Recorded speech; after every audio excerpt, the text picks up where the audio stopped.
아쿠아블레이션의 가장 큰 장점인 빠른 회복 그리고 빠른 수술에 대한 이런 장점들을 극대화하면서 스탠탑 비뇨의학과가 이 수술법 자체를 좀 선도해 나가고 있다, 이렇게 말씀드릴 수 있겠습니다.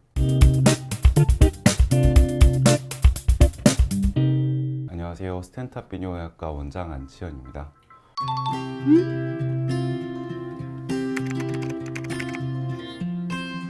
유로리프트가 우리나라에 들어온 지도 이제 8년째 되는 걸로 알고 있고, 세계적으로는 약 4년 더해서 12년이 이제 넘어가는 걸로 알고 있는데, 그러다 보니까 이제 장기 데이터가 어느 정도 축적이 됐어요. 그러다 보면 장기 데이터에서 가장 중요하게 보고 있는 건 IPSS 점수라고 할 수 있는데요.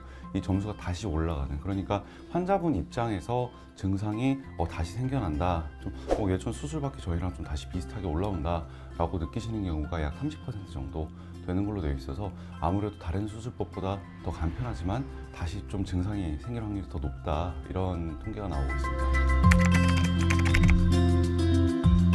전립선의 밀도 자체가 워낙 높으신 분들이 있으세요. 그래서 실제로 수술할 때도 시술할 때도 같은 이제 개수의 결찰사를 넣더라도 수복되는 범위, 그러니까 넓어지는 범위가 조금 더 좁으신 분들이 있습니다. 이런 분들 같은 경우에는 결찰한 부위는 영구적으로 잘 유지가 되지만 다른 부위로 삐져나오는 것처럼 행동을 할 때가 있어요. 특히나 이제 외측엽을 다 묶어놨는데 갑자기 위쪽으로 이렇게 내려온다든가 하는 건 실제로는 외측엽이지만 들어오는 위치가 위아래로 내려오는 경우가 있어서, 이런 경우에는 사실 상담을 통해서 추가적인 시술을 도와드리고 있기도 하고,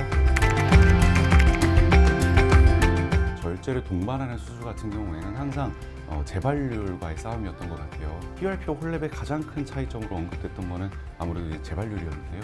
최근에는 이제 워터젯 경여도적 전립선 절제술 같은 경우에는 최근에 장기 데이터가 드디어 나왔어요. 그래서 세 가지 이제 수술법을 비교를 한다고 했을 때 가장 재발률이 낮은 걸로 지금 보고가 되고 있어서, 어떻게 보면 예전에 미국에서 주로 얘기했던 꿈의 전립선 절제술이 나왔다라는 말이 이제 데이터로도 좀 현실화되고 있는 그런 상황입니다. TURP 같은 경우에는 재발률이 상당히 높았고, 재발률이 거의 없는 걸로 알려진 홀랩 같은 경우에도 기관에 따라서는 약 3% 내외, 3% 미만이다, 이렇게 좀 보고가 됐던 반면에 워터젯 경여도적 전립선 절제술 같은 경우에는 이번에 1% 미만으로 좀 보고가 되고 있어서 어떤 수술에 비해서도 부작용도 적고 그리고 재발률도 굉장히 낮아서 자신 있게 좀 권해드릴 수 있는 그런 수술이 되어가고 있는 것 같습니다. 제가 수술을 실제로 수동적으로 하는 시간은 약 5에서 10분 정도, 로봇이 실제로 워터젯을 쏘는 시간 한 6에서 7분 정도, 그러니까 환자분 입장에서 눈 감아 뜨면 다 끝나겠는데 30-40분 정도면 거대 전립선도 수술이 맞춰져 있으니까 사실 이전에 있었던 TURP나 홀랩에 비하면 획기적인 시간 단축, 환자분 입장에서는 부담이 굉장히 줄어든 그런 수술이라고 말씀드릴 수 있을 것 같아요.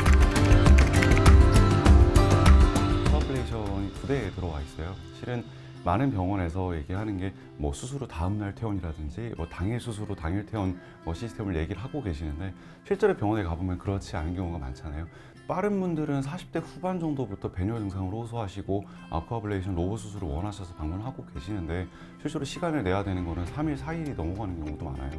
환자분들 입장에서 정말 당일 진료, 당일 검사, 당일 수술까지 원스톱으로 이루어질 수 있도록 하기 위해서 2데이 아쿠아블레이션 기기를 세계 최초로 도입해서 진정한 당일 수술을 이루어내고 있습니다. 긴 시간 시청해 주셔서 감사합니다.